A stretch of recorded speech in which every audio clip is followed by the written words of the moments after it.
ಬಲ್ಲ ಮೂಲಗಳಿಂದ ಬಂದ ಮಾಹಿತಿ ತೆರೆಮರೆ ನಾಟಕದಲ್ಲಿ ಕಂಡಿದ್ದು ಕೇಳಿದ್ದು ರಾಜಕೀಯ ಪಕ್ಷಗಳ ಒಳಗೊಂದು ಇಣುಕು ನೋಟ ಇದು ಒಳ ನೋಟ. ನಾನು ಶ್ರೀಪಾದ್ ಪಾಟೀಲ್. ಈಗ ಟಾಪ್ ಸ್ಟೋರೀಸ್ ಅನ್ನ ನೋಡ್ತಾ ಹೋಗೋಣ. Top story number 1. ಊರಿಗೆ ಬರ್ತೀವಿ ನೀರಿಗೆ ಬರಲ್ಲ. ಯಾರು ಹಿಂಗೆ ಹೇಳಿದ್ರು? ಕಾಂಗ್ರೆಸ್ ಪಕ್ಷದ ಅಸಮಾಧಾನಿತ ಶಾಸಕರೀಗ ನಾವು ಊರಿಗೆ ಬರ್ತೀವಿ ನೀರಿಗೆ ಬರಲ್ಲ ಅಂತ ಇರೋದು ಯಾಕೆ? ಯಾವ ಊರು ಯಾವ ನೀರು ನೋಡೋಣ ಒಳನೋಟದ ಟಾಪ್ ಸ್ಟೋರಿ ನಂಬರ್ 1. ಇನ್ನು ಎರಡನೇ ಸ್ಟೋರಿ ಏನು ಅಂತಂದರೆ ವೀಕ್ಷಕರೇ, ಡ್ಯಾಮೇಜ್ಗೆ ಕೌನ್ಸಿಲ್ ಸ್ಟೇಜ್. ಏನದು ಡ್ಯಾಮೇಜ್ಗೆ ಕೌನ್ಸಿಲ್ ಸ್ಟೇಜ್? ಪಾಲಿಟಿಕ್ಸ್ ಹೆಂಗಪ್ಪ ಅಂತಂದರೆ ಹಾಕುವಂಥ ದಾಳದಿಂದ ಏನು ರಿಸಲ್ಟ್ ಸಿಗುತ್ತೆ ಅನ್ನೋದಕ್ಕಿಂತ ಎದುರಾಳಿಗೆ ಎಷ್ಟು ಡ್ಯಾಮೇಜ್ ಆಗುತ್ತೆ ಅನ್ನೋದೇ ಭಾಳ ಮುಖ್ಯ ಆಗುತ್ತೆ. ಅದೇ ರೀತಿ ಈಗ ರಿಸಲ್ಟ್ ಸಿಗೋ ಚಾನ್ಸ್ ಇಲ್ಲ ಅಂತ ಗೊತ್ತಿದ್ರೂ ಕೂಡ ಡ್ಯಾಮೇಜ್ ಮಾಡುವಂತಹ ದಾಳ ಉರುಳಿಸಿರೋದು ಯಾರು? ಉತ್ತರ ನೋಡೋಣ ಟಾಪ್ ಸ್ಟೋರಿ ನಂಬರ್ 2ರಲ್ಲಿ. ಈಗ ಮೊದಲ ಸ್ಟೋರಿಯನ್ನು ನೋಡೋಣ. ಸಚಿವಾಕಾಂಕ್ಷಿಗಳಿಗೆ ಸಚಿವ ಸ್ಥಾನ ಮಿಸ್ ಆದಾಗ ಅವರಿಗಿಂತ ಅವರ ಬೆಂಬಲಿಗರ ಹಾದಿರಂಪ ಬೀದಿರಂಪವೇ ಜೋರಾಗಿರುತ್ತೆ. ಅಸಲಿಗೆ ಸಚಿವ ಸ್ಥಾನ ಕಳೆದುಕೊಂಡವರು ಮೊದಲು ರಾಜೀನಾಮೆ ಅಂತ ಹೇಳಿಕೆ ಕೊಡ್ತಾರೆ. ಆಮೇಲೆ ಅದರಲ್ಲಿ ಒಂದಿಬ್ರು ರಾಜೀನಾಮೆ ಕೊಟ್ಟು ವಾಪಸ್ ತಗೋತಾರೆ. ಅದಾದ ಮೇಲೂ ಅಸಮಾಧಾನ ತೋರಿಸ್ಕೋಬೇಕು ಅಂದರೆ ಒಂದೇ ದಾರಿ. ಏನದು? ಅದೇ ಅಧಿವೇಶನ, ಸದನ, ಮೌನ. ಒಳನೋಟದಲ್ಲಿ ನೋಡೋಣ.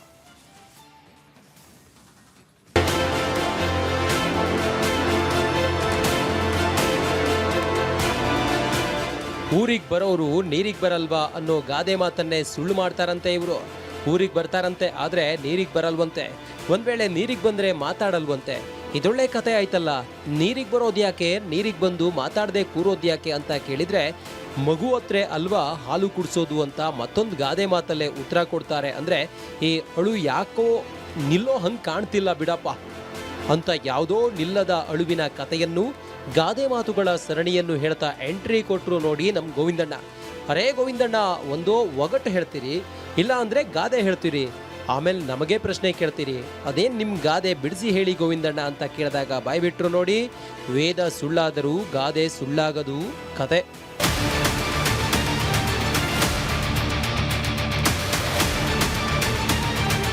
ವಿಷಯ ಏನಪ್ಪ ಅಂದರೆ, ವಿಧಾನಸಭೆಯ ಮೊಗಸಾಲೆ ಮೂಲಗಳ ಪ್ರಕಾರ ಇವತ್ತು ಶುರುವಾಗಿರೋ ವಿಧಾನಮಂಡಲದ ಅಧಿವೇಶನದಲ್ಲಿ ಬಂಡಾಯ ಓಪನ್ ಆಗಿ ಕಾಣಿಸ್ತಾ ಇದೆಯಂತೆ. ಸಚಿವ ಸ್ಥಾನ ವಂಚಿತ ಶಾಸಕರು ಅಧಿವೇಶನಕ್ಕೆ ಬಂದರೂ ಸಹ ಕಲಾಪಕ್ಕೆ ಹೋಗದೆ ಅಸಹಕಾರ ಚಳುವಳಿ ಆರಂಭಿಸಿದ್ದಾರೆ.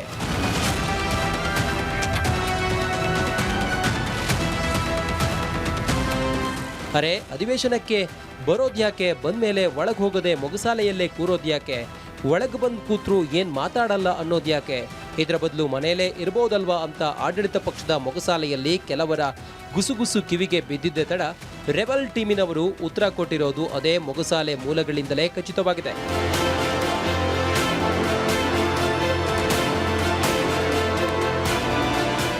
ಕಾಂಗ್ರೆಸ್ ರೆಬಲ್ ಟೀಮಿನ ಮೂಲಗಳು ಹೇಳೋದೇನಪ್ಪ ಅಂದ್ರೆ, ಬೇಜಾರಾಗಿದೆ ಅಂತ ಸುಮ್ಮನೆ ಮನೆಯಲ್ಲಿ ಕೂತ್ರೆ ಕೇಳೋರು ಯಾರು ಇರಲ್ಲ.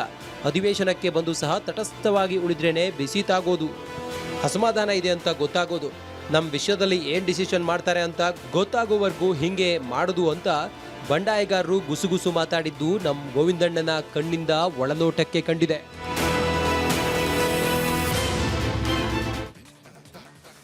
ನೋಡಿ, ಕೊಟ್ರೆ ಕೊಡಿ ಮಂತ್ರಿ ಸ್ಥಾನ, ಅಲ್ಲಿವರೆಗೂ ನಾವು ಬರೀ ಮೌನವಾಗಿರ್ತೀವಿ ಅನ್ನುವಂತಹ ಒಂದು ರೀತಿಯ ನಿಲುವನ್ನು ತೆಗೆದುಕೊಂಡಂಗೆ ಇದೆ ಇವತ್ತು ಯಾರೆಲ್ಲ ಅಸಮಾಧಾನಗೊಂಡಿದ್ರು ಅವರ ನಡೆ ನುಡಿಯನ್ನು ನೀವು ಗಮನಿಸಬೇಕಾಗಿತ್ತು, ಅವರ ನಿಲುವನ್ನು ಗಮನಿಸಬೇಕಾಗಿತ್ತು. ಒಂದು ರೀತಿ ಮಕ್ಕಳ ಥರ ಹಠ ಮಾಡಿ ನಾವು ಒಳಗಡೆ ಬರಲ್ಲ ಅಂತ ಹೇಳಿ ಕಾರಿಡಾರಲ್ಲೇ ಕೂತ್ಕೊಂಡಿದ್ರಂತೆ.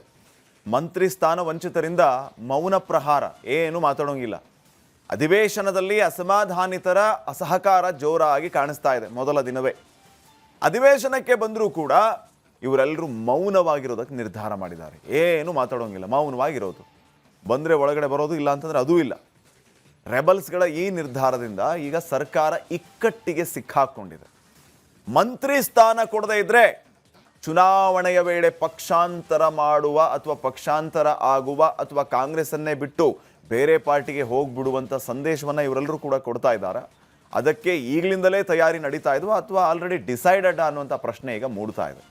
ಯಾರೆಲ್ಲ ಸಚಿವ ಸ್ಥಾನದಿಂದ ವಂಚಿತರಾದರೋ, ಯಾರೆಲ್ಲ ಅಸಮಾಧಾನಗೊಂಡ್ರೋ ಅವರೆಲ್ಲರ ನಡೆ, ಅವರೆಲ್ಲರ ಸ್ಟ್ಯಾಂಡನ್ನು ಇವತ್ತು ನೀವು ಗಮನಿಸಬೇಕು. ವಿಧಾನಸೌಧದಲ್ಲಿ ಅಧಿವೇಶನದ ಮೊದಲ ದಿನ ಇವತ್ತು ಮೌನವಾಗಿದ್ದಾರೆ, ಮಾತಾಡ್ತಾ ಇಲ್ಲ. ವಿಧಾನಸೌಧ ಒಳಗಡೆ ಹೋಗ್ತಾ ಇಲ್ಲ, ಕಾರಿಡಾರಲ್ಲಿ ಕೂತಿದ್ದಾರೆ, ಯಾಕೆ ಬರಬೇಕು ಅಂತಿದ್ದಾರೆ. ಒಳಗಡೆ ಬನ್ನಿ ಅಂತಂದರೆ ಅವರ ಅಸಮಾಧಾನವನ್ನು ವ್ಯಕ್ತಪಡಿಸ್ತಾ ಇದ್ದಾರೆ. ಅದರ ಅರ್ಥ ಏನು ಅಂತಂದರೆ, ನಾವು ಶಾಸಕರ, ಮಂತ್ರಿಗಳು ಬರ್ತಾರೆ, ಶಾಸಕರುಗಳು ಬರ್ತಾರೆ, ಅವ್ರಿಗೆ ಬೇಕಾದವರು ಬರ್ತಾರೆ ಅನ್ನೋ ರೀತಿಯಲ್ಲಿ ಅವರ ಮಾತುಗಳು ಇದ್ವಂತೆ. ಅಲ್ಲಿಗೆ ಸಂಪೂರ್ಣವಾಗಿ ಅಸಮಾಧಾನ ಬ್ಲಾಸ್ಟ್ ಆಗಿದೆ ಅನ್ನುವಂಥದ್ದು ಇಲ್ಲಿ ಬಹಳ ಸ್ಪಷ್ಟ ಆಗುತ್ತೆ. ಇವತ್ತು ಫುಲ್ ಗೋವಿಂದಣ್ಣ ವಿಧಾನಸೌಧ ಕಾರಿಡಾರಲ್ಲೇ ಓಡಾಡ್ತಾ ಇದ್ದಾರೆ. ಅವ್ರಿಗೆ ಹಲವು ವಿಚಾರಗಳು ಗೊತ್ತಾಗಿದೆ. ಅದನ್ನು ನಮಗೂ ಕೂಡ ತಿಳಿಸಿದ್ದಾರೆ ವೀರೇಂದ್ರ ಅವರ ಮೂಲಕ. ಏನದು ಅಂತ ನೇರವಾಗಿ ವೀರೇಂದ್ರ ಅವರಿಂದನೇ ತಿಳ್ಕೊಳ್ಳೋಣ. ಬಹುಶಃ ವೀರೇಂದ್ರ, ನನಗನ್ಸುತ್ತೆ ಡಿ ಕೆ ಶಿವಕುಮಾರ್ ಅವರನ್ನು ಸಂಪೂರ್ಣವಾಗಿ ಕಟ್ಟಿ ಹಾಕೋದಕ್ಕೆ ಅಥವಾ ಕಂಟ್ರೋಲ್ಗೆ ತಗೊಳ್ಳೋದಕ್ಕೆ ಈ ರೀತಿಯ ಒಂದು ಪ್ರಯತ್ನಗಳು ಇಂಥ ಬಣದಿಂದ ನಡೀತಾ ಇದೆಯಾ ಅನ್ನೋದು ಒಂದು ಕಡೆ ಆದರೆ, ಅಸಮಾಧಾನಗೊಂಡಿದ್ದಾರೆ, ಸಚಿವ ಸ್ಥಾನ ಸಿಕ್ಕಿಲ್ಲ ಅಂತ, ಹೀಗಾಗಿ ಅಸಮಾಧಾನವನ್ನು ಅಧಿವೇಶನದ ಮೂಲಕ ವ್ಯಕ್ತಪಡಿಸ್ತಾ ಇದ್ದಾರೆ, ಇದು ವೇದಿಕೆ ಆಗ್ತಾ ಇದೆ ಅನ್ನೋದು ಮತ್ತೊಂದು ವಿಚಾರ. ಈಗ ಈ ಎರಡೂ ವಿಚಾರಗಳನ್ನು ನೋಡಿದಾಗ ಅಥವಾ ಎರಡೂ ಆಯಾಮಗಳನ್ನು ನೋಡಿದಾಗ ಕಂಟ್ರೋಲ್ಗೆ ತಗೊಳ್ಳೋದಕ್ಕೆ ಸಾಧ್ಯ ಆಗುತ್ತಾ ಡಿ ಕೆ ಶಿವಕುಮಾರ್ ಅವ್ರನ್ನ?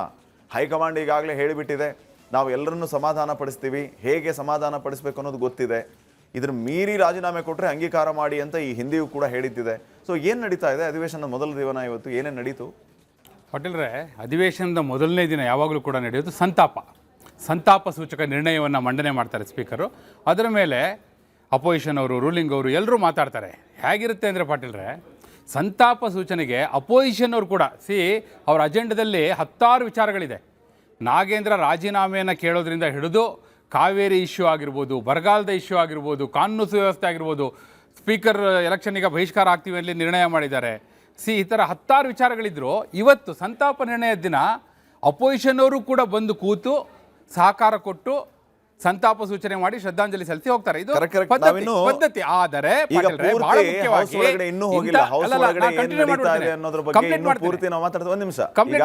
ಹೌಸ್ ಒಳಗಡೆ ಹೋಗಿಲ್ಲ ನಾವಿನ್ನು, ಹೊರಗಡೆ ಈ ಕಾರಿಡಾರ್ ನಲ್ಲಿ ನಡೀತಾ ಇರೋ ಬೆಳವಣಿಗೆ ಏನು ಅಂತ ಅದನ್ನೇ ಹೇಳ್ತಿದ್ದೀನಿ ಪಾಟೀಲ್ರೆ. ನೀವು ಹೇಳಕ್ ಬಿಟ್ರೆ ಹೇಳ್ತೀನಿ, ನೀವು ಹೇಳಕ್ ಬಿಟ್ರೆ ಈಗ ಹೇಳ ಪಾಟೀಲ್ರೆ, ಹೇಳಿ. ನೀವು ಕ್ವಶನ್ ಒಳಗಡೆ ಹೋದ್ರಿ, ಅಲ್ಲಿ ಹೌಸ್ ಒಳಗಡೆ ಸಂತಾಪನೆ ಕರೆಕ್ಟ್, ಎಲ್ಲರಿಗೂ ಗೊತ್ತಿರೋ ವಿಚಾರ ಅದು. ಈಗ ಕಾರಿಡಾರ್ ಅಲ್ಲಿ ಏನ್ ನಡೀತಾ ಇದೆ ಅಂತ ಪಾಟೀಲ್ರೆ, ಕಾರಿಡಾರಿಗೆ ಬರೋಕಿದ್ರೆ ಒಳಗೆ ಸಂತಾಪ ಸೂಚನೆ ಯಾಕೆ ಹೇಳಿದೆ ಅಂದ್ರೆ, ಅಲ್ಲಿಗೆ ಹೋಗಿಲ್ವಲ್ಲ ಇವ್ರು ಕಾರಿಡಾರಿಂದ ಅಲ್ಲಿಗೆ, ಅಲ್ಲಿ ಒಳಗೆ ಏನ್ ನಡೀತಿದೆ ಅಂತ ಹೇಳಿದ್ರೆ ತಾನೇ ಹೊರಗಡೆ ಇವ್ರು ಇದಾರೆ ಅಂತ ಹೇಳಲಿಕ್ಕೆ ಸಾಧ್ಯ. ಒಳಗಿಂತ ನಡೀತಾ ಇದೆ ಪಾಟೀಲ್ರೆ. ಆದ್ರೆ ಇಂಥದ್ದು ನಡೆಯುವಾಗ ಅಪೋಸಿಷನ್ ಅವ್ರು ಇದ್ರು, ಇವ್ರು ಕಾರಿಡಾರ್ ಅಲ್ಲಿ ಕೂತಿದಾರಲ್ಲಿ ಅಲ್ಲಿ ಬರಕ್ಕೆ ಬಿಡ್ಲಿಲ್ವಲ್ಲ ನೀವು ಪಾಟೀಲ್ರೆ? ಕರೆಕ್ಟ್, ಅದು ವರದಿಯಲ್ಲಿ ಕೇಳಿದ್ವಿ ನಾವು ಅದನ್ನ. ಅಲ್ಲ, ವಿಷಯ ಏನು ಅಲ್ಲಿ ಅದು ಹೊರನೋಟ ನೀವು ನೋಡಿರೋದು. ಈಗ ಒಳನೋಟದಲ್ಲೊಂದು ಒಳನೋಟ ಇರುತ್ತಲ್ಲ ಪಾಟೀಲ್ರೆ, ಅದು ಹೇಳಿ. ಏನು ಗೊತ್ತಾ ಪಾಟೀಲ್ರೆ, ಹೇಗಾಗುತ್ತೆ ಅಂದರೆ, ರಾಜಕಾರಣ ಇರೋದೇ ಅಲ್ಲಿ. ನಾವು ಪ್ಯಾಕೇಜಲ್ಲಿ ಎಲ್ಲೂ ಕೂಡ ಅಪೋಸಿಷನ್ ಅವರು ಸಂತಾಪ ಸೂಚಕ ನಿರ್ಣಯದಲ್ಲಿ ಭಾಗವಹಿಸ್ತಾರೆ ಅನ್ನೋದನ್ನ ಎಲ್ಲೂ ಹೇಳಿಲ್ಲ ಪಾಟೀಲ್ರೆ. ಸಂತಾಪ ಸೂಚಕ ನಿರ್ಣಯದಲ್ಲಿ ಅಪೋಸಿಷನ್ ಅವರು ಭಾಗಿಯಾಗಿದ್ದಾರೆ, ಅವರು ಕೂಡ ಭಾಗವಹಿಸಿ ಮಾತನಾಡಿದ್ದಾರೆ. ಯಾಕಂದರೆ ಇಷ್ಟೊತ್ತಿನವರೆಗೂ ನಡೀತಾನೆ ಇತ್ತದು ಸಂತಾಪ ಸೂಚಕ ನಿರ್ಣಯ. ಇವರೆಲ್ಲರೂ ಹೊರಗೆ ಇದ್ರು ಪಾಟೀಲ್ರೆ, ಗೊತ್ತಾಯ್ತಲ್ಲ. ಹೀಗಿರುವಾಗ ಅಲ್ಲಿ ಒಳಗಡೆ ನಡೆಯುವಾಗಲೂ ಸಂತಾಪ ಸೂಚಕ ನಿರ್ಣಯಕ್ಕೆ ಇವರು ಒಳಗಡೆ ಬರಲಿಲ್ಲ ಅಂದರೆ ನೀವು ಯೋಚನೆ ಮಾಡಿ, ಇನ್ನು ಉಳಿದ ದಿನಗಳಲ್ಲಿ ಅವ್ರನ್ನ ಕನ್ವಿನ್ಸ್ ಮಾಡ್ಲಿಕ್ಕೆ ಸಾಧ್ಯವಾ? ಅದನ್ನು ಹೇಳಲಿಕ್ಕೆ ಹೊರಟಿದ್ದು ನಾನು ಪಾಟೀಲ್ರೆ, ಗೊತ್ತಾಯ್ತಾ. ಹೀಗೆ ಅದು ಸೆಂಟೆನ್ಸ್ ಈ ರೀತಿ. ಸೊ ಇಂತಹ ಸಂದರ್ಭಗಳಲ್ಲಿ ಏನಾಗುತ್ತೆ, ಮುಖ್ಯಮಂತ್ರಿ ಆದವರಿಗೆ ಸವಾಲಿನ ಸಂದರ್ಭ ಪಾಟೀಲ್ರೆ. ಈಗ ಸಂತಾಪ ಸೂಚಕ ನಿರ್ಣಯ ಅನ್ನೋದು ಪಕ್ಷಾತೀತವಾಗಿ ಎಲ್ಲರೂ ಭಾಗವಹಿಸುವಂಥ ಕಾರ್ಯಕ್ರಮಕ್ಕೆ ನಮ್ಮ ಅಸಮಾಧಾನ ಇದೆ ಅಂಥೇಳಿ ಹೊರಗೆ ಕೂತಿದ್ದಾರೆ ಅಂದರೆ, ಇನ್ನು ಹೇಗೆ ಅವ್ರನ್ನ ಕನ್ವಿನ್ಸ್ ಮಾಡ್ಲಿಕ್ಕೆ ಸಾಧ್ಯ? ಯೋಚನೆ ಮಾಡಬೇಕಲ್ವಾ. ಬೇರೆ ಏನೇ ವಿಚಾರ ಇಲ್ಲಪ್ಪ, ಯಾವುದೋ ಒಂದು ಹೋರಾಟ ತಗೊಂಡಿದ್ದಾರೆ ಬಿ ಜೆ ಪಿಯವರು, ಅವ್ರ ವಿರುದ್ಧ ವಾಗ್ದಾಳಿ ನಡೆಸೋಕ್ಕೆ ಬರ್ತಾ ಇಲ್ಲ ಇವರು ಅಂತ ಅಲ್ಲ. ಇಲ್ಲ ಯಾವುದೋ ಒಂದು ವೋಟಿಂಗ್ವರೆಗೂ ಬಂದಿದೆ, ಇಲ್ಲ ಯಾವುದೋ ಒಂದು ಬಿಲ್ ಬಂದಿದೆ, ಆ ಹಂತದವರೆಗೂ ನಾವು ಇನ್ನೂ ಹೋಗೇ ಇಲ್ಲ ಪಾಟೀಲ್ರೆ. ಏನಾದ್ರು ಅಲ್ಲಿವರೆಗೂ ಹೋಗಿದ್ದಿದ್ರೆ ಒಳಗೆ ಬಂದುಬಿಟ್ರಿ ನೀವು ಅಂತ. ಏನಂದರೆ ಸಂತಾಪ ನಿರ್ಣಯಕ್ಕೆ ಇವತ್ತು ಬಂದಿಲ್ಲ, ಹೊರಗಡೆ ಕೂತಿದ್ದಾರೆ. ಹೀಗಿರುವಾಗ ಖಂಡಿತವಾಗಿಯೂ ಮುಖ್ಯಮಂತ್ರಿಗಳಿಗೆ ಇದು ಸವಾಲು. ಬಹುಶಃ ಹೈಕಮಾಂಡ್ ಕೂಡ ಮಧ್ಯಪ್ರವೇಶ ಮಾಡಬೇಕಾದಂಥ ಅನಿವಾರ್ಯತೆ ಬರ್ಬೋದು ಅನ್ಸುತ್ತೆ. ಯಾಕಂದರೆ ಇವರೆಲ್ಲರೂ ಕೂಡ ನೋಡಿ, ಇವನ್ ಲೇಔಟ್ ಕೃಷ್ಣಪ್ಪನವ್ರು ಏನಂತ ಹೇಳಿದ್ದಾರೆ, ಮಂತ್ರಿ ಸ್ಥಾನ ಮಾತ್ರ, ಅದು ಬಿಟ್ಟು ಬೇರೆ ಯಾವುದಕ್ಕೂ ಕೂಡ ಕಾಂಪ್ರಮೈಸ್ ಅನ್ನುವಂಥ ಪ್ರಶ್ನೆ ಇಲ್ಲ. ನಾವು ಅದು ಮಂತ್ರಿ ಆಗಲೇಬೇಕು, ಕೊಡೋದಿದ್ರೆ ಮಂತ್ರಿ ಸ್ಥಾನ ಕೊಡಿ ಅಂತ ಹೇಳಿದ್ದಾರೆ ಪಾಟೀಲ್ರೆ.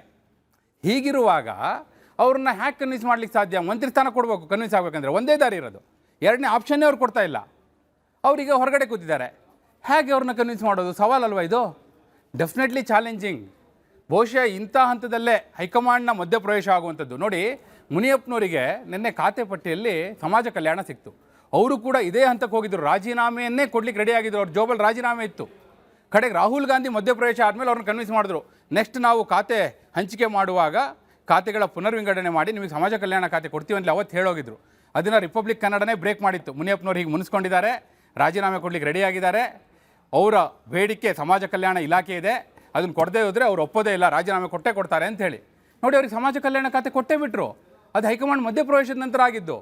ಸೊ ನೀವು ಕೇಳಿದ್ರಲ್ಲ, ಅದಕ್ಕೆ ಉತ್ತರ ಏನು ಅಂದರೆ ಒಂದೇ ದಾರಿ ಇರೋದು. ಏನು? ಹೈಕಮಾಂಡ್ ಮಧ್ಯಪ್ರವೇಶ ಮಾಡಿ ಅವ್ರನ್ನ ಕನ್ವಿನ್ಸ್ ಮಾಡಬೇಕು. ನೋಡಿ, ಮುಂದೆ ಈಗ ಯಾವ ರೀತಿ ಮುನಿಯಪ್ಪನವರಿಗೆ ನೋಡಿ ಸಮಾಜ ಕಲ್ಯಾಣ ಇಲಾಖೆ ನಿಮಗೆ ಕೊಡ್ತೀವಿ ಅಂತ ಸ್ವತಃ ರಾಹುಲ್ ಗಾಂಧಿ ಹೇಳಿದ್ರಲ್ಲ, ಮುಂದೆ ಈಗ CM ಮೊನ್ನೆ ಹೇಳಿದ್ದಾರೆ, ಏನಂತ ಹೇಳಿದ್ದಾರೆ, ಅಧಿವೇಶನ ಮುಗಿಲಿ, ಅದಾದಮೇಲೆ ಸಣ್ಣ ಪ್ರಮಾಣದಲ್ಲಿ ನಾವು ಸಂಪುಟದಲ್ಲಿ ಒಂದಷ್ಟು ಬದಲಾವಣೆ ಮಾಡ್ತೀವಿ ಅಂತ ಹೇಳಿದ್ದಾರೆ.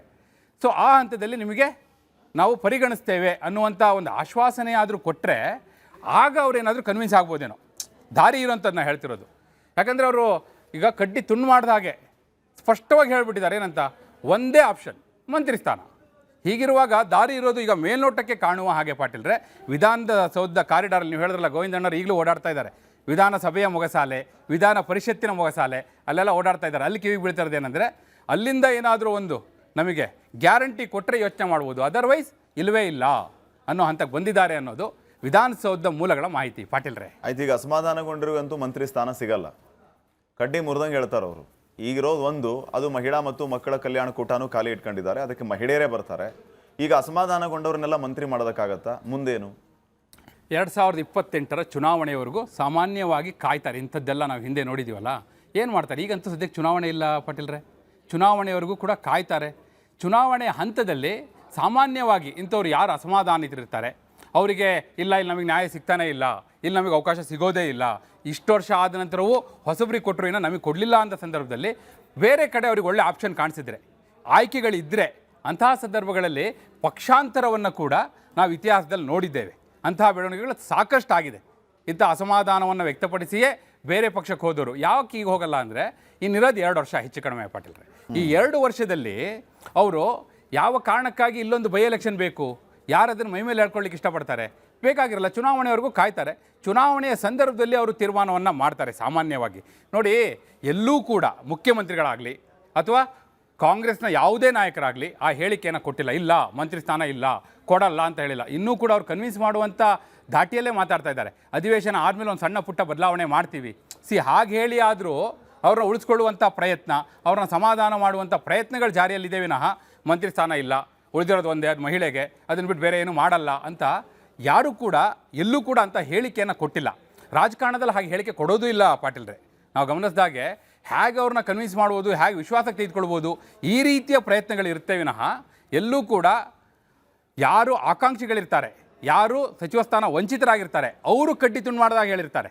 ಯಾರು ಅಧಿಕಾರದಲ್ಲಿ ಕೂತಿರ್ತಾರಲ್ಲ ಅವ್ರು ಯಾವತ್ತೂ ಕೂಡ ಕಡ್ಡಿ ತುಂಡು ಮಾಡಿದಾಗ ಮಾತಾಡೋದಿಲ್ಲ. ಯಾಕಂದರೆ ಅವ್ರು ಆಲ್ರೆಡಿ ಕುರ್ಚಿಯಲ್ಲಿದ್ದಾರೆ, ಅಧಿಕಾರದಲ್ಲಿದ್ದಾರೆ, ಅವ್ರಿಗೇನೂ ಆಗಬೇಕಾದಿಲ್ಲ. ಆದರೆ ಯಾರಿಗೆ ಕಳ್ಕೊಂಡವ್ರು ಇದ್ದಾರಲ್ಲ ಅವರು ಆಯ್ತು ಇಲ್ಲಿಲ್ಲ ಅಂದರೆ ಇನ್ನೊಂದು ಕಡೆ ಹೋಗ್ತೀವಿ ನಾವು ಅಲ್ಲಿ ಹೊರಟುಬಿಡ್ತಾರೆ. ಈ ಕಾರಣಕ್ಕಾಗಿ ಅವ್ರನ್ನ ಕನ್ವಿನ್ಸ್ ಮಾಡುವಂಥ ಪ್ರಯತ್ನಗಳು ನಡೆಯುತ್ತೆ ಪಾಟೀಲ್ರೆ. ಅದೇ ಈಗ ಜಾರಿಯಲ್ಲಿದೆ. ಅದೇ ಪ್ರಯತ್ನವನ್ನು ಮುಖ್ಯಮಂತ್ರಿಗಳು ಕೂಡ ಅಧಿವೇಶನದ ನಂತರ ಸಣ್ಣ ಪುಟ್ಟ ಬದಲಾವಣೆಗಳನ್ನ ಮಾಡ್ತೇವೆ ಅನ್ನುವಂಥ ಹೇಳಿಕೆ ಕೊಡುವ ಮೂಲಕ ಒಂದು ಸೂಚನೆಯನ್ನು ಕೊಟ್ಟಿದ್ದಾರೆ ಅನ್ನೋದು ವಿಧಾನಸೌಧ 3ನೇ ಮಹಡಿಯ 323A ಕೊಠಡಿ ಇದೆಯಲ್ಲ ಪಾಟೀಲ್ರೆ, ಅಲ್ಲಿ ಗೋವಿಂದಣ್ಣರು ಓಡಾಡಿದಾಗ ಅಲ್ಲಿ ಮೂಲಗಳು ಹೇಳಿರುವಂಥದ್ದು ಪಾಟೀಲ್ರೆ. ಈಗ ನಾವು ಆಚೆ ಹೋಗಿ ಅಥವಾ ಬೇರೆ ಪಾರ್ಟಿಗೆ ಹೋಗಿ ಏನಾದ್ರು ಮಾಡಿಬಿಡ್ತೀವಿ ಅಂತ ಹೇಳ್ಕೊಂಡು ಹೋದವರು, ಏನಾದ್ರು ಸಾಧಿಸ್ಬಿಡ್ತೀವಿ ಅಂತ ಹೇಳ್ಕೊಂಡು ಹೋದವರು ಮತ್ತೆ ಹಳೆ ಗಂಡನ ಪಾದವೇ ಗತಿ ಅಂತ ಹೇಳಿ ವಾಪಸ್ ಬಂದಿದ್ದನ್ನು ನಾವು ಹಲವು ರಾಜಕಾರಣಿಗಳಲ್ಲಿ ನೋಡಿದ್ದೀವಿ. ಅದರಲ್ಲೂ ಈ ಸಂದರ್ಭದಲ್ಲಿ ಈ JDSನಿಂದ ಗರ್ವಾಪ್ಸಿ ಭಾರಿ ಜೋರಾಗಿ ಕೇಳಿ ಬರ್ತಾ ಇದೆ. ಕುಮಾರಸ್ವಾಮಿ ಅವರು ಏನೋ ಆಫರ್ ಮಾಡಿದ್ದಾರಂತೆ ಅನ್ನುವಂಥ ವಿಚಾರ ಒಂದು ಕಡೆ, ಅದಕ್ಕೆ ಬೇಳೂರು ಗೋಪಾಲಕೃಷ್ಣ ರಿಯಾಕ್ಟ್ ಮಾಡಿದ್ದು ಮತ್ತೊಂದು ಕಡೆ. ಯಾರೆಲ್ಲ ಅಸಮಾಧಾನಗೊಂಡಿದ್ದಾರೆ ಮೂಲ JDSನವರು, ಅವ್ರು ಮತ್ತೆ ತಮ್ಮ ಪಾರ್ಟಿಗೆ ಹೋಗ್ತಾರಂತೆ ಅಂತಲೂ ಕೇಳ್ಪಟ್ವಿ. ಈಗ ಹಿಂಗೆ ಹೋದವರೆಲ್ಲ ಮತ್ತೆ ತಮ್ಮದೇ ಪಾರ್ಟಿ ಅಂದರೆ ಗರ್ವಾಪ್ಸಿ ನೋಡಿ ಈಗ ಅದೇ ಪಾರ್ಟಿಗೆ ವಾಪಸ್ ಹೋಗ್ತೀವಿ ಅಂತ ಹೇಳಿ, ಹಾಗೆ ಈಗ ಬ್ಲ್ಯಾಕ್ ಮೇಲ್ ಮಾಡುವಂಥ ತಂತ್ರ ಇವರೇನಾದರೂ ತಮ್ಮದಾಗಿಸಿಕೊಂಡರೆ ಹೈಕಮಾಂಡ್ ಅವ್ರು ಹೋಗೋರು ಹೋಗಿ ಅಂತ ಹೇಳ್ಬೋದು. ಮುಂದೇನು ಅವರಿಗೆ ಅದು ಅರ್ಥ ಆಗಿದ್ದರಿಂದಲೇ ನೋಡಿ, ಯಾರ್ಯಾರ ಹೆಸರೆಲ್ಲ ಇತ್ತಲ್ಲ ನೀವು ಹೇಳಿದ ಪಟ್ಟಿಯಲ್ಲಿ ಅವರಿಗೆಲ್ಲ ಮಂತ್ರಿ ಸ್ಥಾನ ಕೊಟ್ಬಿಟ್ರು. ನೋಡಿ, ಜಮೀರ್ ಅಹಮದ್ ಖಾನ್ ಹೆಸರಿತ್ತು, JDSಗೆ ವಾಪಸ್ ಹೋಗ್ತಾರೆ ಅಂತೇಳಿ. HC ಬಾಲಕೃಷ್ಣ ಬಹಿರಂಗವಾಗಿ ಹೇಳಿದರು, ಜಮೀರ್ ಅಹಮದ್ ಖಾನ್ ಹೆಂಗೆ ವಾಪಸ್ ಒಬ್ಬರೇ ಹೆಂಗೆ ಹೋಗ್ಬಿಡ್ತಾರೆ, ನಮ್ಮನ್ನೆಲ್ಲ ಕರ್ಕೊಂಡು ಬಂದಿದ್ದೆ ಅವರು ನಮ್ಮನ್ನು ಕರ್ಕೊಂಡು ಹೋಗ್ಬೇಕು ಜೊತೆಗೆ ಅಂತ ಬಹಿರಂಗವಾಗಿ ಹೇಳಿಕೆ ಕೊಟ್ಟಿದ್ದರು. ಅವರು ಮಂತ್ರಿ ಆದರು. ಮತ್ತೊಂದು ಹೆಸರಿದ್ದಿದ್ದು ಯಾರ್ದು? ಚಲುವರಾಯ ಸ್ವಾಮಿ ಅವ್ರದ್ದು. ಚಲುವರಾಯ ಸ್ವಾಮಿ ಅವರಿಗಂತೂ ಅವರು ನಿರೀಕ್ಷೆ ಮಾಡಿದ್ರೋ ಇಲ್ವೋ ನೋಡಿ, ಎಂಥ ಖಾತೆ ಸಿಕ್ಬಿಡ್ತು ಅಂತೇಳಿ. ಕೃಷಿ ಖಾತೆ ನೋಡಿ, ಅದು ಒಳ್ಳೆ ಖಾತೆ, ಅದಕ್ಕಿಂತಲೂ ಹೆಚ್ಚಿನ ಖಾತೆ ಅವರಿಗೆ ಈಗ ಸಿಕ್ಕಿರುವಂಥದ್ದು ರಾಮಲಿಂಗಾರೆಡ್ಡಿ ಅವ್ರ ಕೈಯಲ್ಲಿತ್ತು ಪಾಟೀಲ್ರೆ. ಮೇಜರ್ ಇರಿಗೇಷನ್ನು, ಜಲಸಂಪನ್ಮೂಲ ಇಲಾಖೆ, ಭಾರಿ ಹಾಗೂ ಮಧ್ಯಮ ನೀರಾವರಿ ಖಾತೆ ಇದೆಯಲ್ಲ, ಆ ಖಾತೆ ಈಗ ಚಲುವರಾಯ ಸ್ವಾಮಿ ಅವ್ರ ಕೈಗೆ ಸಿಕ್ತು. ಅವ್ರ ಕೈಯಲ್ಲಿದ್ದಂಥ ಕೃಷಿ ಖಾತೆ ಅದೇ ಮಂಡ್ಯ ಜಿಲ್ಲೆಯ ನರೇಂದ್ರ ಸ್ವಾಮಿ ಅವರಿಗೆ, ಅವರೆಲ್ಲ ಆಪ್ತರು ಒಟ್ಟಿಗೆ ಇರೋಂಥವ್ರು, ಅವ್ರಿಗೆ ಸಿಕ್ತು. ಅಂದರೆ ಯಾರೆಲ್ಲ ಈ ದಾಟಿಯಲ್ಲಿ ಅವರಿಗೂ ಕೂಡ ಹೈಕಮಾಂಡು ಒಂದು ಗೆಸ್ ಮಾಡಿರುತ್ತೆ, ರಾಜ್ಯ ನಾಯಕರಿಗೂ ಗೊತ್ತಿರುತ್ತೆ ಇವ್ರನ್ನ ಕೈ ಬಿಟ್ಟರೆ ಇವ್ರು ವಾಪಸ್ ಹೋಗ್ಬೋದು ಅಂತ, ಅಂಥವ್ರನ್ನೆಲ್ಲ ಸಮಾಧಾನ ಮಾಡುವಂಥ ಪ್ರಯತ್ನ ಮಾಡಿದ್ದಾರೆ. ಈವನ್ ಶಿವಲಿಂಗೇಗೌಡರು ಅವರಿಗೂ ಅಬಕಾರಿ ಖಾತೆಯನ್ನು ಕೊಟ್ಟಿದ್ದಾರೆ. ಹಾಸನ ಜಿಲ್ಲೆಯವರು ಅವರು ಕೂಡ ಹೇಳಿದರು ನನಗೆ ಕೊಟ್ಟ ಮಾತಿದೆ ಅಂಥೇಳಿ. ಅವರು ಅದೇ ಕಾರಣಕ್ಕಾಗಿ ಯಾವ್ಯಾವ ಕೋಟೆ ಹೇಳಬೇಕು ನಾವು ಅದೆಲ್ಲ ಸ್ಟೋರಿ ಮಾಡಿದ್ವಿ. ಸೊ ಈ ದೃಷ್ಟಿಯಿಂದ ನೋಡೋದಾದರೆ ಅವರೆಲ್ಲರ ಯಾರ್ಯಾರೆಲ್ಲ ಈ ರೀತಿ ಹೆಸರುಗಳು ಕೇಳಿ ಬರ್ತಾ ಇತ್ತು ಅಂಥವರಿಗೆಲ್ಲ ಸಮಾಧಾನ ಮಾಡುವಂಥ ಪ್ರಯತ್ನವನ್ನು ಈ ಮೂಲಕ ಮಾಡಿದ್ದಾರೆ. ಆದರೆ ಅವರೆಲ್ಲ ಸಮಾಧಾನ ಆಗಿರ್ಬೋದು, ಆದರೆ ಹೊಸ ಸವಾಲುಗಳು ಯಾವಾಗಲೂ ಕೂಡ ರಾಜಕಾರಣದಲ್ಲಿ ಹಾಗೆ ಹೊಸ ಹೊಸ ಸವಾಲುಗಳು ಎದುರಾಗ್ತಾ ಇರುತ್ತೆ. ಅಂಥದ್ದೇ ಸವಾಲು ಈಗ ಎದುರಾಗಿದೆ ಪಾಟೀಲ್ರೆ. ಈಗ ವಿಧಾನಮಂಡಲ ಅಧಿವೇಶನಕ್ಕೆ ಇವರು ಬಂದ ಮೇಲೆ ತಮ್ಮ ಪಾರ್ಟಿಯನ್ನು ರಿಪ್ರೆಸೆಂಟ್ ಮಾಡಬೇಕು, ಶಾಸಕರಾಗಿ ಆಯ್ಕೆಯಾಗಿರ್ತಾರೆ, ಕ್ಷೇತ್ರವನ್ನು ಪ್ರತಿನಿಧಿಸ್ತಾ ಇರ್ತಾರೆ. ರಾಜಕಾರಣದಲ್ಲಿ ಅಸಮಾಧಾನ ಮತ್ತೊಂದು ಮುಗಿದೊಂದು ಇರೋದೇ. ಆದರೆ ಇವರು ಈ ರೀತಿ ಮುನಿಸಿಕೊಂಡು ತಮ್ಮ ಕ್ಷೇತ್ರದ ಜನರು ಅನ್ಯಾಯ ಮಾಡ್ದಂಗೆ ಆಗಲ್ವಾ, ಇವ್ರು ಏನು ಸಂದೇಶ ಕೊಡ್ತಾರೆ ಅನ್ನೋಂಥ ಪ್ರಶ್ನೆಯೂ ಕೂಡ ಮೂಡುತ್ತೆ. ಆಯಿತು, ನೀವು ಬರಲೇಬಾರದು ಅಂತ ಅನ್ನೋ ವಿಚಾರ ಇತ್ತು ಅಂತಂದರೆ ಅಧಿವೇಶನಕ್ಕೆ ಬರೋದು ಯಾಕೆ, ನಾವು ಮೌನ ವಹಿಸಿದ್ದೀವಿ ಅಂತ ಹೇಳೋದು ಯಾಕೆ? ಆ ರೀತಿ ನೀವು ಅಸಮಾಧಾನಗೊಂಡಿದ್ರೆ ಬರಲೇಬಾರ್ದಪ್ಪ, ಮನೇಲೇ ಇರಬೇಕು. ಇನ್ನೊಂದು ಭಯ ಇದೆ ಅವ್ರಿಗೆ, ನಾವು ಇಲ್ಲಿ ಎದುರುಗಡೆ ಓಡಾಡಿದ್ರು ನಮ್ಮನ್ನು ಕ್ಯಾರೆ ಅಂತ ಇಲ್ಲ, ಮನೇಲಿ ಕೂತ್ರೆ ನಮ್ಮನ್ನು ಕೇಳೋರು ಯಾರು ಅಂತ. ಈಗ ಮೌನ ವಹಿಸಿದ್ದೀವಿ ಅಂತ ಅವರೆಲ್ಲೂ ಹೇಳಿಲ್ಲ ಪಾಟೀಲ್ರೆ. ಇದೇನೆಂದರೆ ಈಗ ನಮ್ಮದೇ ಅಬ್ಸರ್ವೇಷನ್, ನಮ್ಮ ಚಾನಲ್ದೇ ಸುದ್ದಿ ಅದು. ಏನಂದರೆ ಅವರೆಲ್ಲ ಯಾರು ಕೂಡ ಸದನದೊಳಗೆ ಹೋಗಿಲ್ಲ ಅಂತಲಿ ಯಾರು ಕೂಡ ನಾವು ಮೌನ ವಹಿಸಿದ್ದೀವಿ ಅಂತ ಹೇಳಲ್ಲ. ಮತ್ತು ನೋಡಿ ಅವ್ರು ಎಷ್ಟು ಸ್ಟ್ರಾಟಜಿಕ್ ಆಗಿ ಅವರ ಪ್ಲ್ಯಾನ್ ಇರುತ್ತೆ ಅನ್ನೋದಕ್ಕೆ ನೀವು ಹೇಳ್ತೀನಿ, ಹೇಗಿರುತ್ತೆ ಕಾರ್ಯತಂತ್ರ ಅಂತ ಹೇಳ್ತೀನಿ ಪಾಟೀಲ್ರೆ. ಏನು ಮಾಡ್ತಾರಂದರೆ ಯಾರು ಕೂಡ ಮೊದಲು ಬಂದು ಅವ್ರು ಮಾತಾಡಲ್ಲ. ನೀವು ತನ್ವೀರ್ ಸೇಠ್ ಅವ್ರು ನೋಡಿದ್ರಿ, ಲೇಔಟ್ ಕೃಷ್ಣಪ್ಪ ಅವ್ರು ನೋಡಿದ್ರಿ, ಅಲ್ಲೆಲ್ಲ ಏನು ಮಾಡಿದ್ರು ಬಂಗಾರಪೇಟೆ ನಾರಾಯಣ ಸ್ವಾಮಿ ಅವರು ಯಾರು ಮೊದಲು ಬಂದು ಅವ್ರು ಮಾತಾಡಲಿಲ್ಲ. ಮೊದಲು ಏನು ಮಾಡಿದ್ರು ಅವ್ರ ಕಾರ್ಯಕರ್ತರೆಲ್ಲ, ಲೇಔಟ್ ಕೃಷ್ಣಪ್ಪ ಅವರಂತೂ ಅವರ ವಿಧಾನಸಭಾ ಕ್ಷೇತ್ರದ ಎಲ್ಲ ಪದಾಧಿಕಾರಿಗಳು ಎಲ್ಲರೂ ರಾಜೀನಾಮೆ ಕೊಟ್ಟರು. ಅಂದರೆ ಅವ್ರ ಮೂಲಕವೇ ಇವ್ರು ಧ್ವನಿ ಹೇಳ್ಸೋದು. ಅಂದರೆ ನಮ್ಮ ಕಾರ್ಯಕರ್ತರು ಜನರೇ ಧ್ವನಿ ಎತ್ತಾ ಇದ್ದಾರೆ ಅಂಥೇಳಿ ಬಿಂಬಿಸೋದವರು. ಇವನ್ ಲೇಔಟ್ ಕೃಷ್ಣಪ್ಪ ಅವ್ರದ್ದು ಅಷ್ಟೇ ಅಲ್ಲ, ನೀವು ತನ್ವೀರ್ ಸೇಠ್ ಅವ್ರದ್ದು ನೋಡಿ, ಅವರು ಹಾಗೆ ಮಾಡಿದ್ರು. ಬಂಗಾರಪೇಟೆ ನಾರಾಯಣ ಸ್ವಾಮಿ ಅವ್ರು ನೋಡಿ ಹಾಗೆ ಮಾಡಿದ್ರು. ಬಾಗೇಪಲ್ಲಿಯಲ್ಲಿ ನೋಡಿ ಬಂದ್ ಮಾಡಿದ್ರು. ಅಂದರೆ ಜನರೇ ನಮ್ಮ ಪರವಾಗಿದ್ದಾರೆ ಅಂತ ಹೇಳಿ ಹೇಳ್ತಾರೆ ವಿನ ಅವ್ರು ಬಂದು ಬಹಿರಂಗವಾಗಿ ಮಾತಾಡೋದಿಲ್ಲ. ಅಷ್ಟೆಲ್ಲ ಮಾಡಿಸಿದ್ಮೇಲೆ ಬಂದು ಒಂದು ಹೇಳಿಕೆ ಕೊಡ್ತಾರೆ, ನಮಗೆ ಕೊಡೋದಿದ್ರೆ ಇದನ್ನು ಕೊಡಿ, ನಾವು ಕೇಳ್ತಿರೋದಲ್ಲ, ನಾವು ಮತದಾರರು ಕೇಳ್ತಿದ್ದಾರೆ, ಮತ ಕೊಟ್ಟವ್ರು ಕೇಳ್ತಿದ್ದಾರೆ. ಅಂದರೆ ಅವರ ಕಾರ್ಯತಂತ್ರವೇ ಆ ರೂಪದಲ್ಲಿ ಇರುತ್ತೆ ಪಾಟೀಲ್ರೆ. ಅಂತಹ ಕಾರ್ಯತಂತ್ರವನ್ನು ಈಗಲೂ ಪ್ರಯೋಗ ಮಾಡ್ತಿದ್ದಾರೆ. ಅಂದರೆ ಎಲ್ಲವೂ ಕೂಡ ಇಂಡೈರೆಕ್ಟಾಗಿ ಮೆಸೇಜ್ನ ಕನ್ವೆ ಮಾಡುವಂಥ ಪ್ರಯತ್ನವನ್ನು ಅವರು ಕೂಡ ಮಾಡ್ತಾರೆ, ಅದನ್ನೇ ಮಾಡ್ತಾ ಇದ್ದಾರೆ ಪಾಟೀಲ್ರೆ. ಓಕೆ, ನೋಡೋಣ ಏನಾಗುತ್ತೆ ಹಂಗಿದ್ರೆ ಅಂತ ಹೇಳಿ. ಈಗ ಎರಡನೇ ಸ್ಟೋರಿಗೆ ಹೋಗೋಣ. ನೋಡಿ, ರಾಜಕಾರಣಿಗಳು ಮೊದಲು ಯೋಚನೆ ಮಾಡೋದು ರಾಜಕಾರಣ ಹೆಂಗ್ ಮಾಡೋದು ಅಂತ ಹೇಳಿ. ಅದರಲ್ಲೂ ಅಧಿವೇಶನದಂತಹ ಸ್ಟೇಜ್ ಸಿಕ್ಕರೆ ಕೇಳಬೇಕಾ? ಅದಕ್ಕೆ ರೆಡಿ ಆಗಿದೆ plan of damage in council stage. ನೋಡೋಣ ಒಳನೋಟದಲ್ಲಿ.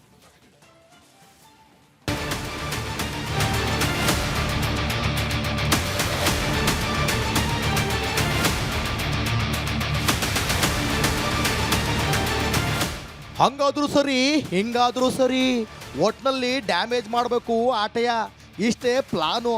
ಅವರು ರಾಜಕೀಯ ಮಾಡಿದ್ರು, ಅದಕ್ಕೆ ಇವರು ರಾಜಕೀಯ ಮಾಡ್ತಿದ್ದಾರೆ ಅಷ್ಟೇ.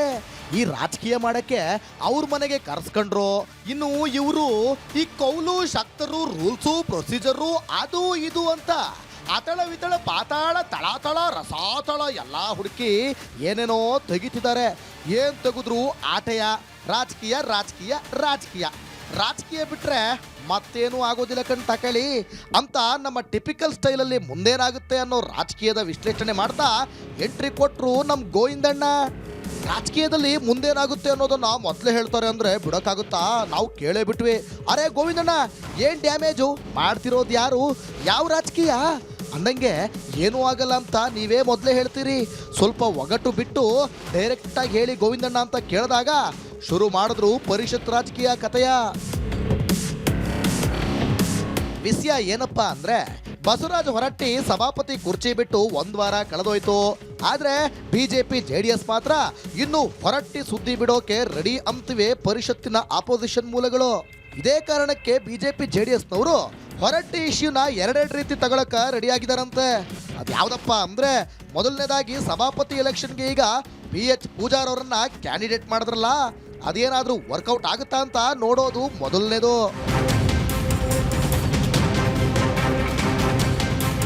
ಇನ್ನು ಎರಡನೇ ಪ್ಲಾನ್ ಏನಪ್ಪಾ ಅಂದ್ರೆ ಕುಸ, ಅದೇ ಪರಿಷತ್ತಿನ ಮೂಲಗಳ ಪ್ರಕಾರ ಹೊರಟ್ಟಿ ಅವರ ರಾಜೀನಾಮೆ ವಿಷಯದಲ್ಲಿ ಸದನದ ಹಕ್ಕುಚ್ಯುತಿಯಾಗಿದೆ ಅಂತ ಬ್ರೀಚ್ ಆಫ್ ಪ್ರಿವಿಲೇಜ್ ಮೂವ್ ಮಾಡೋಕ್ಕೂ ರೆಡಿ ಆಗಿದ್ದಾರಂತೆ. ಅದು ಹೆಂಗೆ ಅಂದ್ರೆ, ಹೊರಟ್ಟಿ ಅವರ ರಾಜೀನಾಮೆಯನ್ನ ಹೆದರಿಸಿ ಬೆದರಿಸಿ ಒತ್ತಾಯಪೂರ್ವಕವಾಗಿ ಪಡೆದಿದ್ದಾರೆ ಅನ್ನೋ ವಿಷಯ ಇಟ್ಕೊಂಡು ಹಕ್ಕುಚ್ಯುತಿ ಮಂಡಿಸೋದು ಪ್ಲಾನ್ ಅಂತಿವೆ ಆಪೋಸಿಷನ್ ಮೂಲಗಳು. ಇದಕ್ಕೆ ಬೇಸೋ ಬೇಷಿನ್ನೋ ಅದು ಏನೈತೆ ಅಂತ ಕೇಳಿದ್ರೆ ಕೌಲು ಅಂಡು ಶಕ್ತರ್ನಲ್ಲಿರೋ ಉಲ್ಲೇಖಗಳು ಅದರಲ್ಲಿ ಏನದಪ್ಪ ಅಂತಂದ್ರೆ ಸಭಾಪತಿ ಕೊಟ್ಟ ರಾಜೀನಾಮೆ ಸ್ವಯಂ ಪ್ರೇರಿತವಾಗಿರಬೇಕು, ಬೆದರಿಕೆ ಹಾಕಿ ಲೆಟರ್ ಹೆಡ್ ತರಿಸ್ಕೊಂಡು ಬಲವಂತವಾಗಿ ರಾಜೀನಾಮೆ ಪಡೆದಿರುವುದು ಸಾಬೀತಾದ್ರೆ ಆ ರಾಜೀನಾಮೆಯು ಕಾನೂನುಬದ್ಧವಾಗಿ ಅಸಿಂಧು ಆಗ್ತದೆ. ಹಂಗೆ ಬಲಗಿಲ್ವಂತವಾಗಿ ರಾಜೀನಾಮೆಯ ತಗೊಳ್ಳೋದು ಸಂವಿಧಾನದ 183B ವಿಧಿಯ ನೇರ ಉಲ್ಲಂಘನೆ ಆಗೋಯ್ತದೆ ಅಂತ ಇರೋದ್ರಿಂದ ಇದನ್ನೇ ಈ ಬಿಜೆಪಿ ಜೆಡಿಎಸ್ನವರು ಮುಂದಿಟ್ಕೊಂಡ್ಬಿಟ್ಟವೆ ಅಂತಿವೆ ವಿಪಕ್ಷದ ಉನ್ನತ ಮೂಲಗಳು. ಕೌಲು ಅಂಡ್ ಶಕ್ತರ್ ಮತ್ತೂ ಏನಿದ್ಯಪ್ಪ ಅಂತಂದ್ರೆ ಯಾವುದೇ ಶಾಸಕರಿಗೆ ಅಥವಾ ಸದನದ ಸಭಾಪತಿಗೆ ಅವರ ಕರ್ತವ್ಯ ನಿರ್ವಹಣೆಗೆ ಅಡ್ಡಿ ಮಾಡೋದು, ಬೆದರಿಕೆ ಹಾಕೋದು ಅಥವಾ ಬಲವಂತ ಮಾಡೋದು ಈ ರೀತಿ ಅತ್ಯಂತ ಗಂಭೀರ ಹಕ್ಕುಚ್ಯುತಿ ಮತ್ತು ಸದನದ ನಿಂದನೆ ಆಗುತ್ತೆ ಅಂತ ಇದೆ. ಈ ನಿಯಮದ ಅಡಿಯಲ್ಲೇ ಹಕ್ಕುಚ್ಯುತಿ ಮಂಡಿಸೋದು ವಿರೋಧ ಪಕ್ಷದ ಪ್ಲಾನ್ ಅಂತಿವೆ ಪರಿಷತ್ತಿನ ಆಪೋಸಿಷನ್ ಮೂಲಗಳು.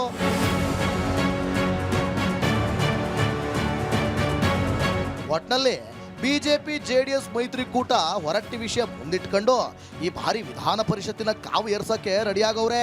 ಆದ್ರೆ ಅವ್ರು ಮಾಡಿರೋ ಎರಡೂ ಪ್ಲಾನು ಸಕ್ಸಸ್ ಆಗ್ಬೇಕು ಅಂತಂದ್ರೆ ಮೆಜಾರಿಟಿ ಬೇಕಲ್ವೇ? ಅದು ಬಿಜೆಪಿ ಜೆಡಿಎಸ್ ಬಳಿ ಇಲ್ಲ. ಆದ್ರೂ ಯಾಕೆ ಈ ಕಸರತ್ತು ಅಂತಂದ್ರೆ ಆಡಳಿತ ಪಕ್ಷಕ್ಕೆ ಡ್ಯಾಮೇಜ್ ಮಾಡೋಕೆ ಅಂತ ಅದೇ ಆಪೋಸಿಷನ್ ಮೂಲಗಳೇ ಹೇಳಿದ್ದು ನಮ್ ಗೋವಿಂದಣ್ಣನ ಕಣ್ಣಿಂದ ಒಳನೋಟಕ್ಕೆ ಕಂಡೈತೆ. ಬನ್ನಿ ನೋಡುವ.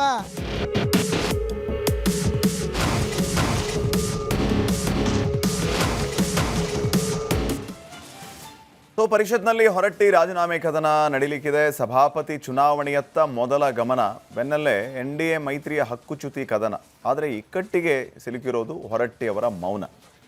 ಹೊರಟ್ಟಿ ಎಸ್ ಅಂದ್ರಷ್ಟೇ ಕದನ ನಡೆಯುತ್ತೆ. ಹೊರಟ್ಟಿಯವರು ಈ ಎಲ್ಲ ಬೆಳವಣಿಗೆಗಳಿಗೆ BJP ಅವರ ಪ್ರತಿಕ್ರಿಯೆಗೆ ಎಸ್ ಅಂತಾರ? ಈಗ ಸದ್ಯಕ್ಕೆ ನಡೀತಾ ಇರೋಂಥ ಬೆಳವಣಿಗೆಗಳಿಗೆ ಸಂಬಂಧಪಟ್ಟಂತೆ ಹೊರಟ್ಟಿಯವರು ಮೌನ ವಹಿಸ್ತಾರ ಅನ್ನೋಂಥ ಪ್ರಶ್ನೆ ಇದೆ. ಈಗ ರಾಜೀನಾಮೆ ಕೊಡುವ ಸಂದರ್ಭದಲ್ಲಿ ಅಥವಾ ಹೊರಟ್ಟಿ ಮತ್ತು DK ಶಿವಕುಮಾರ್ ಅವರ ಭೇಟಿ, ಮಾತುಕತೆ, ಬೆಳವಣಿಗೆಯ ಸಂದರ್ಭದಲ್ಲಿ BJP ಮುಂದೆ ಬಂದು ಯಾವುದೇ ರೀತಿಯ ಒಂದು ಸ್ಟೇಟ್ಮೆಂಟನ್ನು ಕೊಡುವಂತಹ ಗೋಜಿಗೆ ಹೋಗಲಿಲ್ಲ ಸಭಾಪತಿ ವಿಚಾರವಾಗಿ. ಈಗ ಹೊರಟ್ಟಿಯವರು ರಿಸೈನ್ ಮಾಡಿದ ನಂತರ ಈಗ ಈ ಎಲ್ಲ ವಿಚಾರಗಳ ಬಗ್ಗೆ ಗಮನ ವಹಿಸ್ತಾ ಇದೆ ಮತ್ತು ಇದನ್ನು ಪ್ರಶ್ನೆ ಮಾಡೋದಕ್ಕೆ ರೆಡಿಯಾಗಿದೆ. ಅಲ್ಲಿಗೆ ಒಂದು ಸಮರ ಅಂತೂ ನಡೀಬಹುದು ಪರಿಷತ್ನಲ್ಲಿ ಅಂತ ಹೇಳಿ. ಸೊ ಈ ವಿಚಾರಕ್ಕೆ ಸಂಬಂಧಪಟ್ಟಂಗೆ ಗೋವಿಂದಣ್ಣ ಅವ್ರಿಗೆ ಏನು ಮೂಲಗಳು ಹೇಳಿವೆ ಮಾಹಿತಿಯನ್ನು ಅನ್ನೋದನ್ನು ನೋಡ್ತಾ ಹೋಗೋಣ ವೀರೇಂದ್ರ ಅವರಿಂದ. ವೀರೇಂದ್ರ, ಈಗ ಹೊರಟ್ಟಿಯವರು ರಾಜೀನಾಮೆ ಕೊಡುವ ಸಂದರ್ಭದಲ್ಲಿ ಫಸ್ಟ್ ಹೇಳಿದ್ದು ನಾನ್ಯಾಕೆ ರಾಜೀನಾಮೆ ಕೊಡಲಿ, ರಾಜೀನಾಮೆ ಕೊಡಲ್ಲ ಅಂತ ಹೇಳಿದರು. ಅದಾದಮೇಲೆ DK ಶಿವಕುಮಾರ್ ಅವರು ಮತ್ತು ಹೊರಟ್ಟಿಯವರು ಮಾತುಕತೆ ಆಗುತ್ತೆ. ರಾಜೀನಾಮೆ ಕೊಡೋದಕ್ಕೆ ಹೊರಟ್ಟಿಯವರು ಒಪ್ಕೋತಾರೆ. 14ನೇ ತಾರೀಕು ಕೊಡಬೇಕು ಅಂತಿದ್ದವರು ಬೇಗನೆ ಕೊಟ್ಟು ಬಿಡ್ತಾರೆ. DK ಶಿವಕುಮಾರ್ ಮತ್ತು ಹೊರಟ್ಟಿ ಮಾತುಕತೆ ನಂತರ ಏನೇನು ಬೆಳವಣಿಗೆ ಆಯಿತು ಗೊತ್ತಿಲ್ಲ.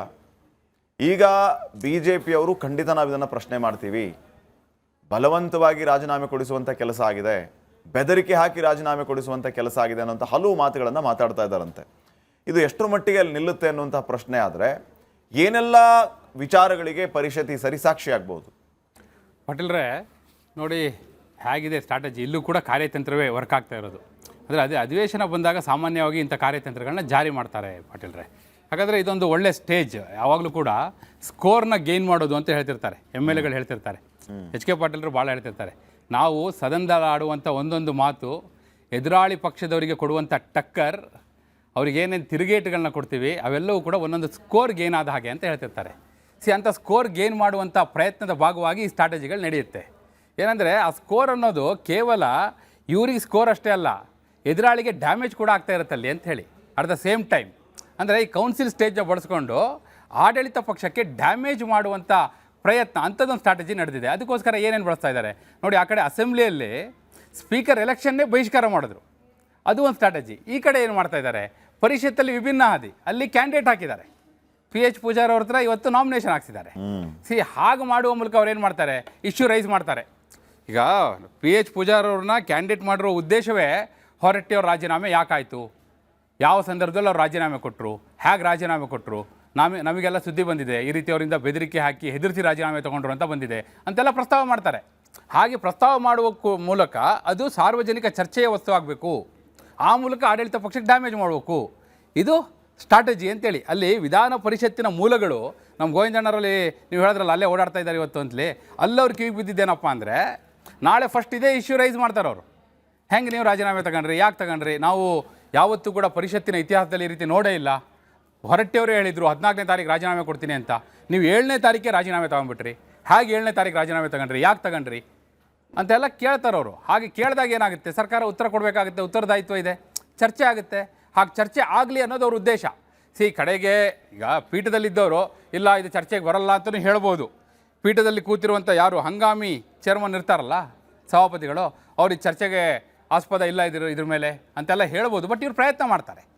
ಅಂತಹ ಪ್ರಯತ್ನದ ಭಾಗವಾಗಿ ಮೊದಲನೇ ದಾಳ ಅವರು ಉರುಳಿಸ್ತಾ ಇರೋದು ಸಭಾಪತಿ ಚುನಾವಣೆಯಲ್ಲೇ ಈ ದಾಳವನ್ನು ಉರುಳಿಸ್ಲಿಕ್ಕೆ ರೆಡಿಯಾಗಿದ್ದಾರೆ ಅಂಥೇಳಿ.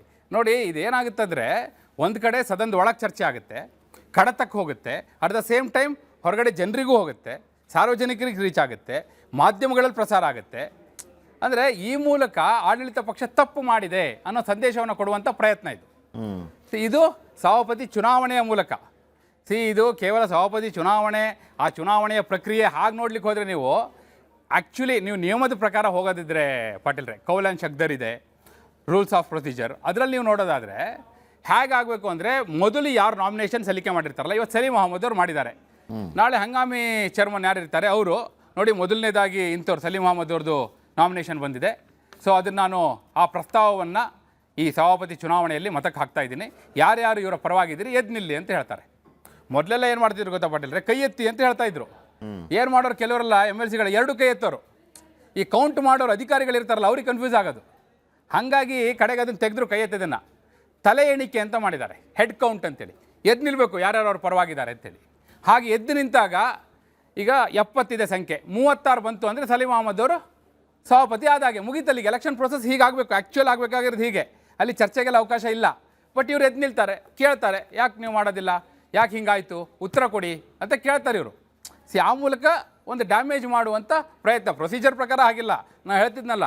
ಇನ್ನು ಫ್ಯಾಕ್ಟ್ ನೀವು ನಿಯಮಗಳನ್ನ ನೋಡ್ತಾ ಹೋದರೆ ಸದನದ ಬಾವಿಗಿಳಿದು ಪ್ರತಿಭಟನೆ ಮಾಡೋದು ಅಂತಾರಲ್ಲ, ಇವರೆಲ್ಲ ರೆಗ್ಯುಲರಾಗಿ ಮಾಡ್ತಿರ್ತಾರಲ್ಲ, ಹಾಗೆ ಮಾಡಲಿಕ್ಕೆ ಅವಕಾಶ ಇಲ್ಲ. ಬಟ್ ಕನ್ವೆನ್ಷನ್ ಹಂಗೆ ಬಂದಿದೆ, ಪದ್ಧತಿ ಹಂಗೆ ನಡ್ಕೊಂಡು ಬಂದಿದೆ. ಸೊ ಅದನ್ನು ಇವರು ಬಳಸ್ಕೊಂಡು ನಾಳೆ ಒಂದು ಇಶ್ಯೂ ರೈಸ್ ಮಾಡುವಂಥ ಪ್ರಯತ್ನವನ್ನು ಈ ಮೂಲಕ ಮಾಡ್ತಾ ಇದ್ದಾರೆ ಅಂತ. ಇದೊಂದೇ ದಾರಿನಾ? ಇಲ್ಲ, ಇನ್ನೂ ಒಂದು ದಾರಿ ಇದೆ ಪಾಟೀಲ್ರೆ. ಏನು ಗೊತ್ತಾ, ಈಗ ಒಂದು ಡಿಸ್ಕಷನ್ ಆಗಿದೆ ಇವತ್ತು.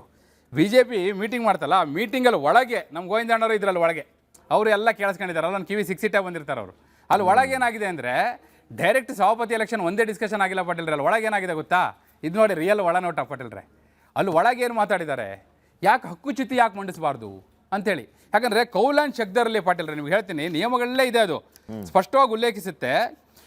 ನೋಡಿ, ಕೌಲ್ ಶಕ್ದರ್ ಒಂದೇ ಒಂದು ಲೈನ್ ಹೇಳಿ ಮುಗಿಸ್ಬಿಡ್ತೀನಿ.